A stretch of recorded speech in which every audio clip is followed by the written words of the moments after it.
চলো নবীজির জান্নাতে মদিনাতে যাই, বলেন নবীজির জান্নাতে মদিনাতে যাই। যেই মদিনায় শুয়ে আছে দয়ার নবী মুস্তাফা, চলো নবীজির জান্নাতে, বলেন মদিনাতে যাই। জবান খুলেন, চলো নবীজির জান্নাতে মদিনাতে যাই। মদিনাতে যেয়ে আমার নয়ন জুড়াই, চলো নবীজির জান্নাতে মদিনাতে যাই। চলো রিয়াজুল জান্নাতে মদিনাতে যাই। যেই মদিনায় শুয়ে আছে নূরের নবী মুস্তাফা, চলো নবীজির জান্নাতে মদিনাতে যাই। বলেন নবীজির জান্নাতে মদিনাতে যাই। ওই মদিনায় যে আমার কলিজা জুড়াই, চলো নবীজির জান্নাতে মদিনাতে যাই। চলো নবীজির জান্নাতে মদিনাতে যাই। যেতে মন চায়, যেতে মন চায়। আল্লাহ পাক যেন আমাদের সবাইকে জীবনে একটা বার হলেও মক্কা মদিনা জিয়ারত করার তৌফিক দান করে, সকলে বলেন আমিন। বন্ধু মুসলমান ভাইরা আমার, আমি যেই কথাটা আপনাদের সম্মুখে বন্ধু মুসলমান উপস্থাপনা করেছিলাম, ওয়ামুর আহলাকা বিসসালাতি ওয়াসতাবির আলাইহা লা নাযালুকা রিজকা। আল্লাহু আকবার। নামাজ পড়ার জন্য আল্লাহ রাব্বুল আলামিন নবীজিকে বলেছেন। নবীজিকে যদি নামাজ পড়ার জন্য বলেন তাহলে আমরা নবীর উম্মত নামাজ পড়া না পড়া উম্মত হইব, বলেন ঠিক কিনা? নামাজ পড়া না পড়া? হ্যাঁ, নামাজ পড়া। কিছু লোক এমন আছে না বলে নামাজ না পড়লে কি হবে, ইমান ঠিক আছে, বলে কি বলে না? হ্যাঁ, ভণ্ড ভণ্ড, ওরা কি ভণ্ড? বলে নামাজ না পড়লে কি হবো, আমার ইমান ঠিক আছে। আরে বেটা, ইসলামের রুকন হলো প্রথম নামাজ। তোমার নামাজই নাই, তোমার ইমান কি ঠিক আছে? তুমি তো শয়তানের আশেপাশে। যে নামাজ না পড়ে ওই নামাজবিহীন মানুষটা কুফরের সাথে এক এক হয়ে যায়। মুসলমানের মধ্যে আর কাফেরদের মধ্যে পার্থক্য হলো নামাজ। কথা বলেন ঠিক কিনা? পার্থক্য কি? নামাজ। সেই নামাজকে যদি আমরা ছেড়ে দেই তাহলে বুঝতে হবে যে আমরা এরকম হয়ে গেছি যে আমরা একেবারে আল্লাহ তাআলার আস্থা থেকে পথভ্রষ্ট হয়ে দূরে সরে গেছি। এই জন্য নামাজকে আমাদের ধরতে হবে। ও বন্ধু মুসলমান, আমাদের মাযহাবের যিনি বড় ইমাম, সেই আমাদের মাযহাবের ইমাম যিনি, 4টা মাযহাব আছে। 4 মাযহাবের মধ্যে আমরা যে মাযহাব অনুসরণ করি এর নাম হচ্ছে হানাফি মাযহাব। কি মাযহাব? আমরা হানাফি মাযহাব অনুসরণ করি রে মুসলমান। এই হানাফি মাযহাবের ইমাম হলো আবু হানিফা। এই আবু হানিফা রাহমাতুল্লাহি আলাইহি। ও বন্ধু মুসলমান, একদিন সফর করতেছে, রাস্তা দিয়ে যাইতেছে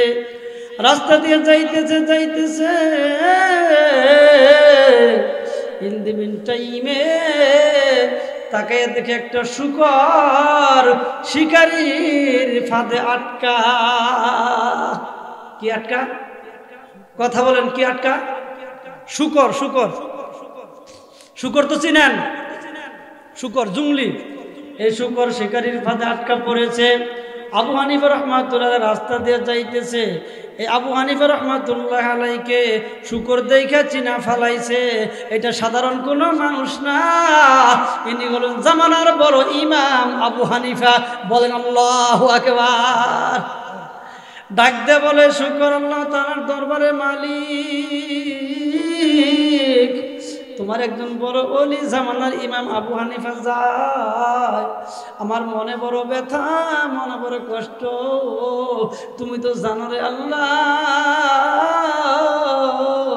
আমি তোমার এই জামানার বড় ইমাম সাহেবের সাথে আমি দুইটা কথা বলতে চাই রে আল্লাহ, আমার জবানটা তুমি খুলিয়ে দাও। বলেন আল্লাহু আকবার। ও বন্ধু মুসলমান, আমার আল্লাহর সঙ্গে সঙ্গে রাখতে বলে শুকর রে, তুই যখন জামানার বড় ইমাম আবু হানিফার সাথে কথা বলতে চাস, যা যা যা, আমি তোর জবানটা খুলে দিলাম। বলেন সুবহানাল্লাহ। এবার শুকরের জবানটা খুলে গেল। শুকর আবু হানিফা রাহমাতুল্লাহ আলাইহিকে সালাম দিয়ে দিল। শুকর ডাকতে বলে হুজুর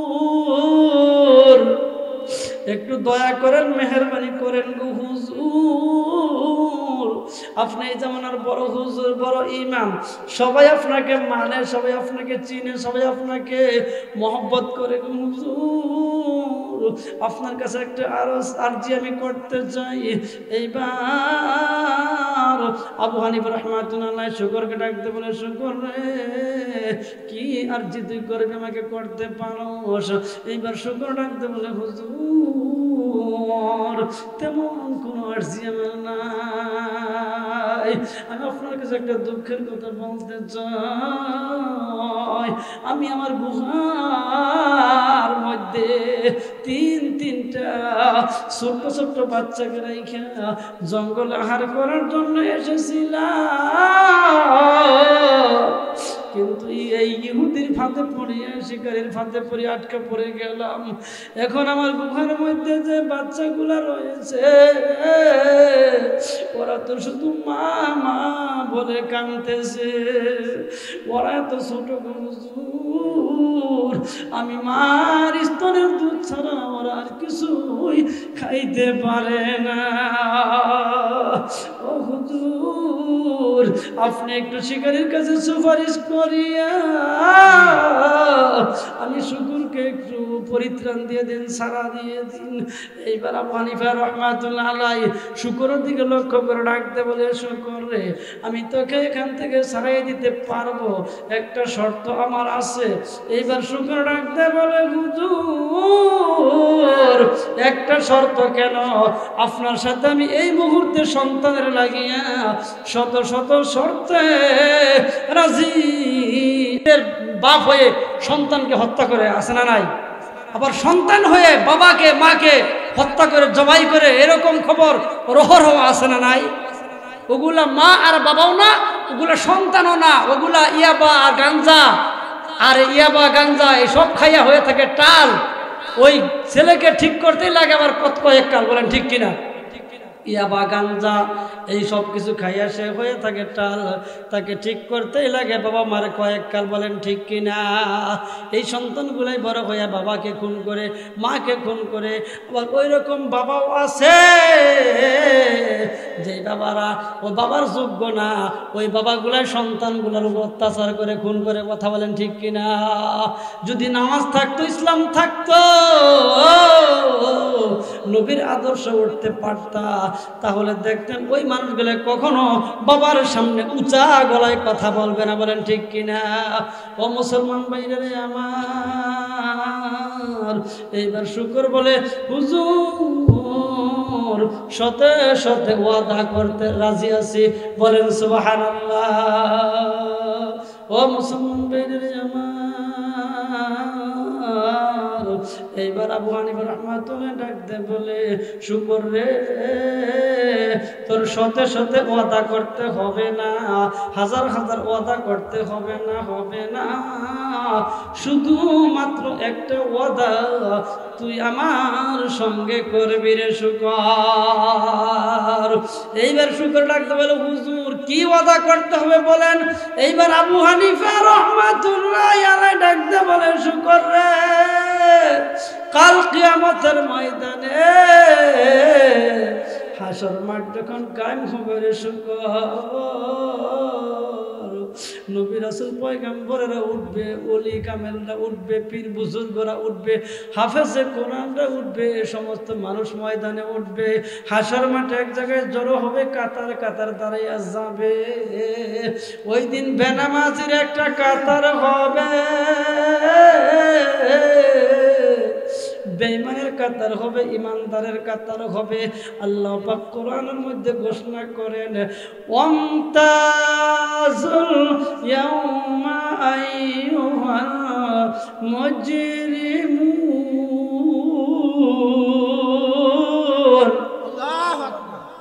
আল্লাহ তাআলা ঘোষণা করেন আজকে তোমরা পাপিষ্ঠরা ইমানদার থেকে আলাদা হইয়া যাও। বলেন সুবহানাল্লাহ।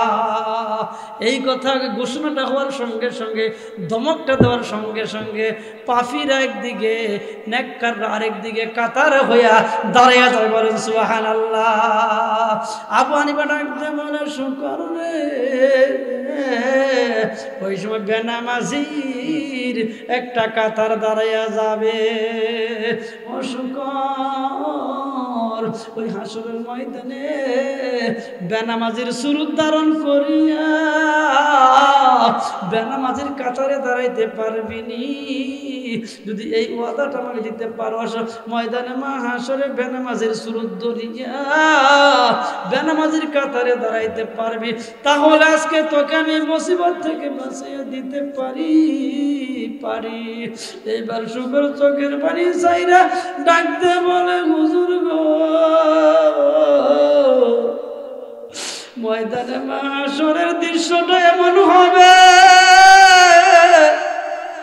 মা তার সন্তানকে চিনবে না, ছেলে মাকে চিনবে না। হুজুর গো, বেনামাজির কাতারটা যে কত ভয়ঙ্কর হবে এটা আমার আর বুঝতে বাকি নাই গো হুজুর। কত ময়দানে মাহাশরে আমি বেনামাজির কাতারে দাঁড়াইতে পারবো না।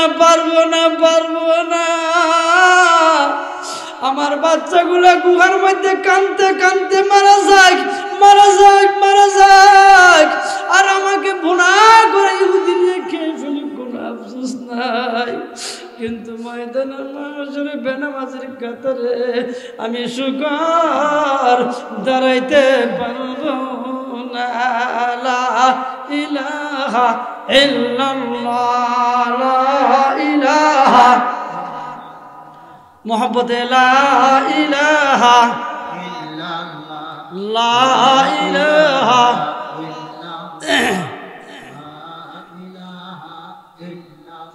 লা ইলাহা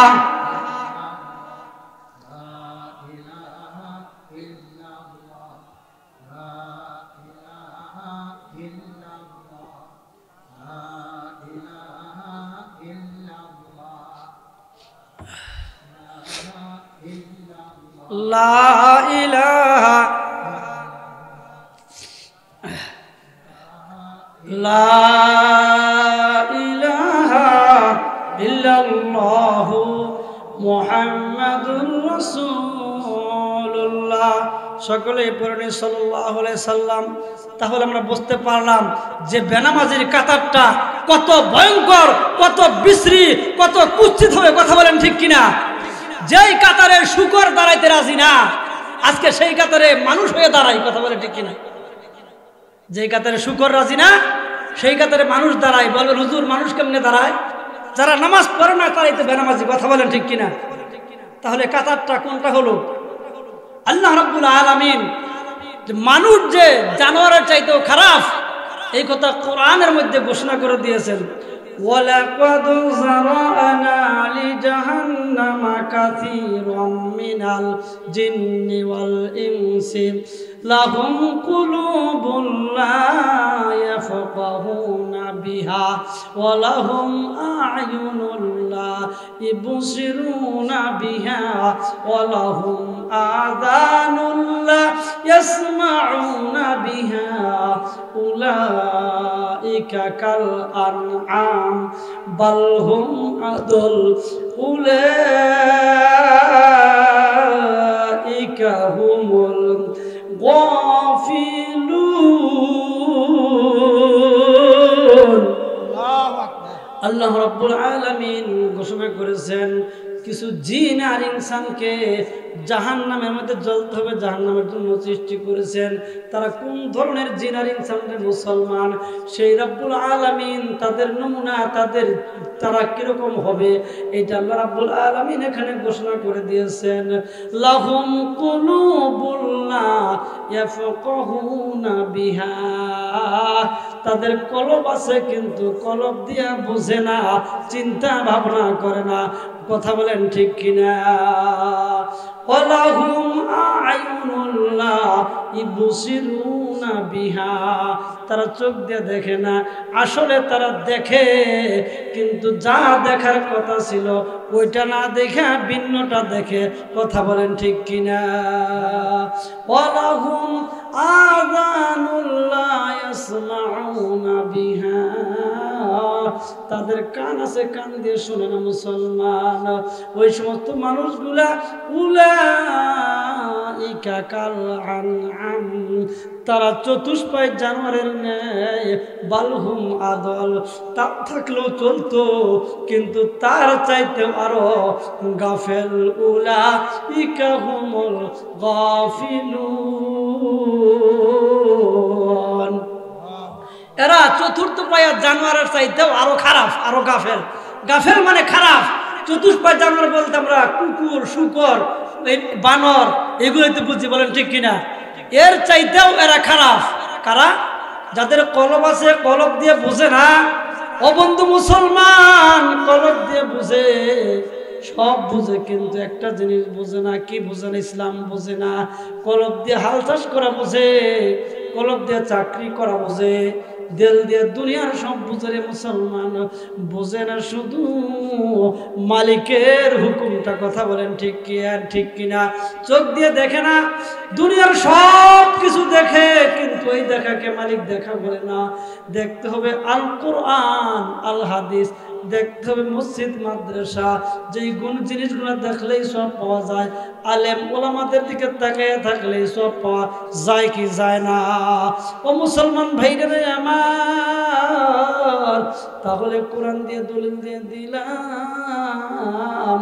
যারা নাকি মালিকের হুকুম মানে না, এই সমস্ত মানুষগুলাই হলো চতুষ্পায়া জানোয়ারের নাই। কথা বলেন ঠিক কিনা? যার কারণে শুকর রাজি হয় না, রাজি হয় না রে মুসলমান। শুকর রাজি হয় না, অথচ মানুষ হইয়া বেনামাজি